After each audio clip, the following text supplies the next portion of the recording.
Hey guys, Happy Splasher here. Good morning. So right now we're going to start with our pit run this week. So yeah, let's check it out.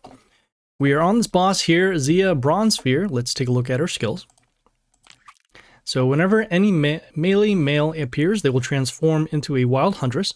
Okay, every third turn we'll give an attack boost to allies for every Amazon, and then on the seventh turn we'll deal damage to enemies for every female.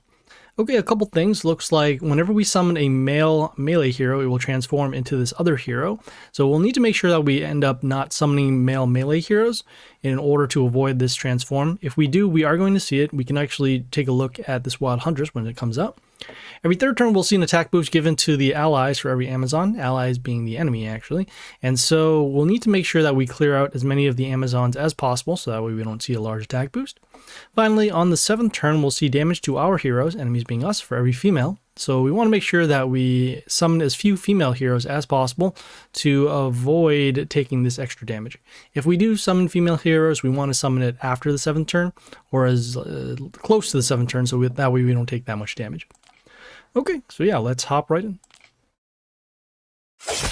Currently, we are using the Morgoth skin. Okay, let's take a look at the buildings. And we're going to stick with commons and rares, at least for now. In this case, we do have a female hero. We also have some attack runes. We'll start on the open lane A here. This archer has just some high attack. Okay, we have this Dro that deals damage to one of our wounded heroes. Currently nothing right now. We can actually summon a melee hero, and we'll show you what the transform looks like. And we'll summon it over here on A3 to protect the archer. So in this case, this is the Wild Huntress. Yeah. Okay, and they also have their own Wild Huntress as well. In this case, we will continue. I guess we can summon another Wild Huntress. We'll summon her over here on B3 just to clear out this building. Okay, and we saw a little bit of an attack boost because there are some Amazons on the field. In this case, these are the Wild Huntresses over here. Wonder if they could just change it to the Amazons instead to make it a little more clear. Okay, at this point, we'll be able to destroy these. We're going to continue. We'll actually summon another hero over here on B2. And you can see another male melee hero ends up being transformed, and that is okay. Yeah. All right, we have this Wonder Girl with some Pierce and Mental Shield. We'll summon... Let's go with this hero next on B2.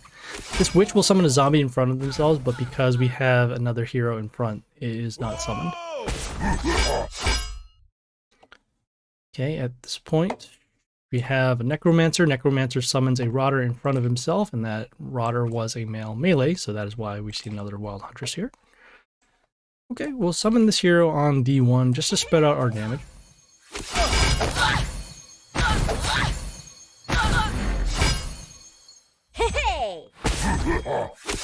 And we don't need to do any other of these summons or activate our skills because we still have our passive damage happening with the Morgoth, which you can see right here. So in this case, we'll do another summon.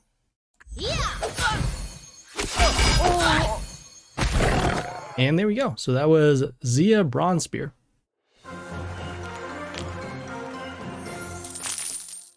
All right, we have our next boss over here. This is Captain Zack. Let's take a look at his skills. So whenever an old god servant dies, it will summon 2 Facelesses. Okay, every second turn we'll give an attack boost to allied Faceless. And on the fifth turn, we'll kill the allied Faceless and deal damage to enemies for every killed one. Okay, a couple things. Looks like they are going to have this old god servant, which we'll need to take a look at. And then once he dies, he will summon 2 Facelesses, which we will probably need to get rid of. As you can see, there's a mention of Faceless on every one of these skills, so that is what we'll need to be aware of. On the second turn, we'll see an attack boost given to allied Facelesses, so again, making sure that we clear those out around the second turn. And then finally, on the fifth turn, they will kill all the allied Facelesses and deal damage to our heroes for every killed one. So again, if we limit the amount of Facelesses on the board, we'll take less damage to our heroes. We're going to see them destroyed, but again, we don't want to take as much damage as we can with the other Facelesses. Okay, so yeah, let's hop right in.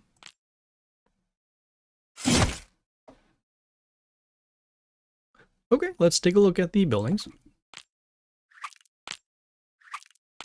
And we have this hero here. This is the Old God Servant. So whenever he's attacked, he will heal himself. And then when he dies, he deals damage to a random wounded enemy. And then on top of that, as mentioned, that skill, whenever an Old God Servant dies, will summon 2 Facelesses. Okay, so let's start here with this hero on B3. Clear out the Old God Servant, but then we'll see 2 Facelesses, as you can see right here. Okay, and then here's another Old God Servant with another damage to our wounded heroes. We will continue and keep looking for heroes that can destroy. Go this hero next on D3. Clearing out some Facelesses, so that's good. Alright, we have this Grim Harvester. This one, when he dies, he gives an extra attack to a random ally, which in this case would be the Old God Servant. Going to continue and summon another melee hero over here on C3.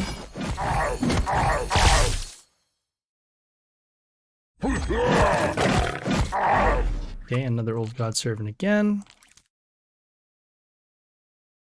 We can summon a range hero this time, just because we need the attack. Clearing out the Old God and then getting rid of a Faceless.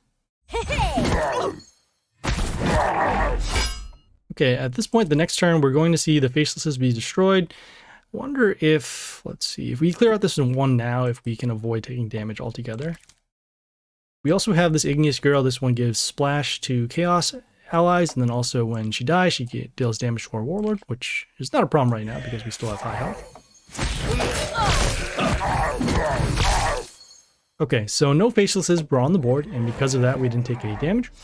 So that means that we should control when we also destroy these Old God Servants as well. In this case, we'll do another summon over here on D2.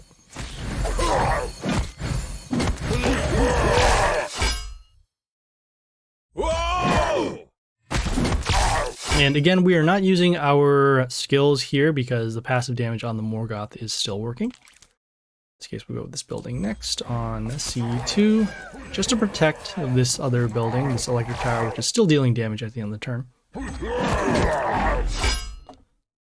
Do another summon over here.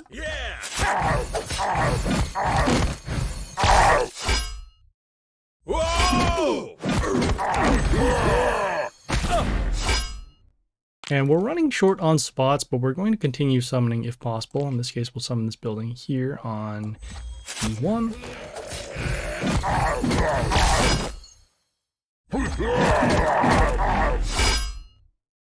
Okay, we'll summon this hero here on B2. The melee hero can only go in this spot anyways because this A file can only summon range heroes or buildings.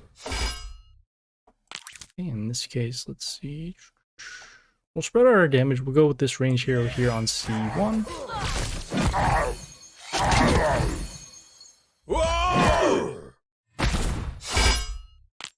Okay, we'll summon another range hero over here on B1. The Facelesses are blocking, but with the extra passive damage, there we go. So that was Captain Zach. Alright, we'll need to wait for the next boss to show up, so we will see you guys later. This is Happy Splasher, signing off.